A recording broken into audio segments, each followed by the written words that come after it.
आप सबने सुना होगा पाकिस्तान ने चिल्ला चिल्ला कर कहा कि जी हमने इंडिया का राफेल गिरा दिया, जी 5 गिरा दिए, नहीं नहीं 6 गिरा दिए, नहीं नहीं 7 गिरा दिए। भाई हर महीने नया नंबर, जुलाई में 5, अगस्त में 6, अक्टूबर में 7। मुझे तो डर लगा कि नवंबर में बोलेंगे भाई 12 गिरा दिए हैं। यानी जितने भारत के पास है पाकिस्तान ने उससे ज्यादा गिरा दिए।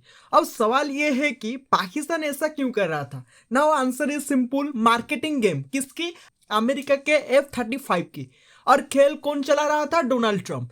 क्योंकि ट्रंप को चाहिए था F-35 के बायर और पाकिस्तान को चाहिए था इज्जत यानी रेस्पेक्ट। दोनों का टारगेट एक था, भारत को नीचे दिखाना और राफेल को फेल साबित करना। अब सुनो, आप सोच रहे होंगे क्या अमेरिका पाकिस्तान के दबाव में आकर राफेल के बारे में झूठ बोलेगा? And the simple answer is हाँ, बोल सकता है। क्यों? क्योंकि हथियारों का बिजनेस होता ही पैसे का खेल। जो देश युद्ध में उतरता है ना, वो सिर्फ लड़ाई नहीं लड़ता, वो दुनिया को डेमो दिखाता है। जिस तरह अमेरिका ने अफगानिस्तान को बमों की प्रयोगशाला बना रखा था, उसी तरह रूस ने यूक्रेन को रियल टाइम बैटल लैब बना दिया है। यानी चलाओ मिसाइल और दुनिया से पूछो चाहिए क्या। अब इसी मार्केटिंग में ट्रम्प ने कोशिश की कि भारत को बोला जाए राफेल तो गिर गया भाई, F-35 ले लो, 5th जनरेशन है, सुपर एडवांस। लेकिन राफेल, और वो तो अपने ही बॉर्डर के इस तरफ खड़ा होकर सैकड़ों किलोमीटर अंदर पाकिस्तान के टारगेट्स को चीर कर आया। और सबसे मजेदार बात, पाकिस्तान उस दिन जाग भी नहीं पाया, यानी राडार नहीं पकड़ पाया, आवाज नहीं पकड़ पाया, और ऊपर से चिल्लाना शुरू कर दिया हमने गिरा दिया।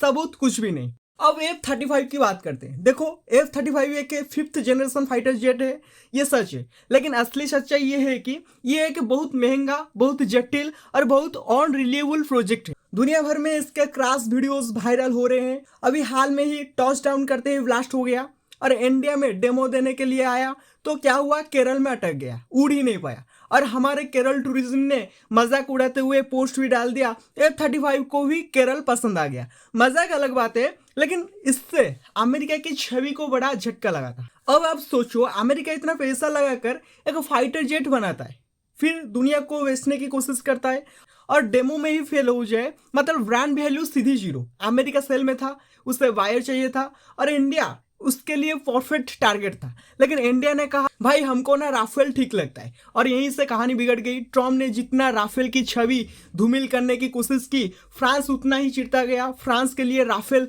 खेल नहीं था, वो उनका प्रेस्टीज प्रोजेक्ट है। भारत ने तो 36 खरीदे, यूएई ने भी खरीदे, इंडोनेशिया भी लाइन में खड़ा था। पर जब अमेरिका ने हर स्टेज पर राफेल को ट्रोल करवाने की कोशिश की, तब फ्रांस ने ठान लिया अब ट्रम्प को उसकी भाषा में जवाब देंगे। और वो मौका मिल गया जब जेलेंस्की फ्रांस के पास आए। फिर क्या हुआ? फ्रांस ने सीधे सीधे 100 राफेल की डील रख दी और यूक्रेन ने हाँ कर दी।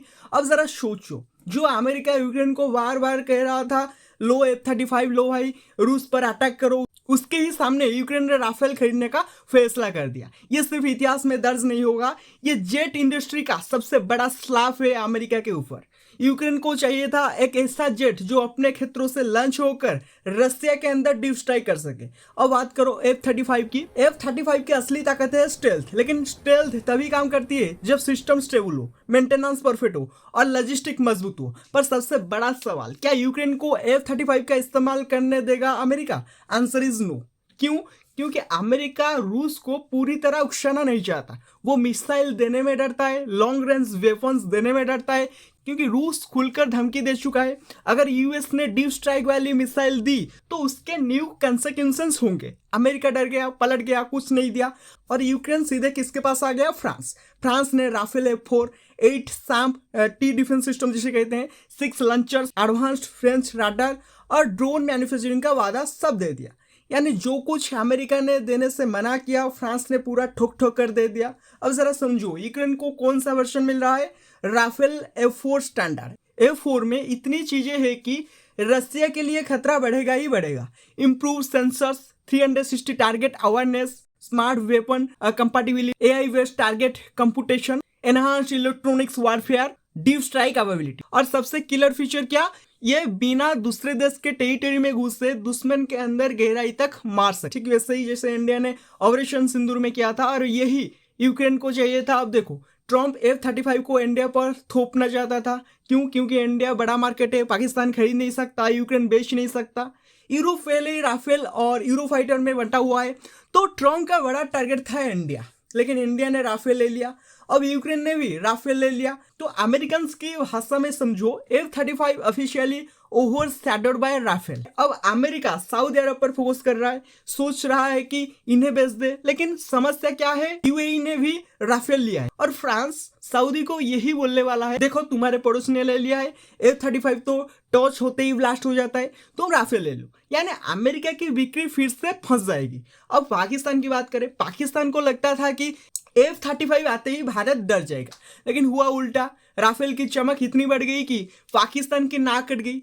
वो लोग जो लगातार फेक न्यूज चला रहे थे कि हमने भारतीय जेट गिराए, हमने राफेल गिराए, उन पर फ्रांस ने सीधा तमाचा मार दिया जब उन्होंने यूक्रेन को 100 राफेल बेच दिए। अब बताओ, अगर राफेल इतना बुरा होता जितना पाकिस्तान और अमेरिका प्रचार कर रहे थे, तो क्या कोई देश 100 एयरक्राफ्ट खरीदता?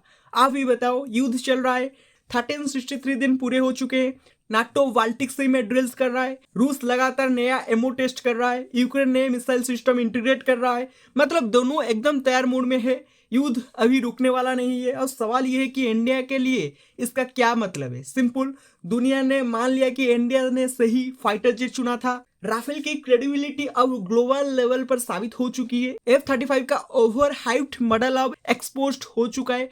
इंडिया पर F-35 थोपने की कोशिश फेल हो चुकी है। इंडिया अब अपने 5th जनरेशन AMCA प्रोजेक्ट पर फोकस कर सकता है। इंडिया का फ्यूचर साफ है, make in India, export from India. आज हम राफेल खरीद रहे हैं, कल दुनिया भारत से एयरक्राफ्ट खरीदेंगे। वीडियो पसंद आया है तो चैनल को सब्सक्राइब कीजिए एंड वीडियो को शेयर कीजिए। Thank you, have a good day. मिलते हैं नेक्स्ट वीडियो में।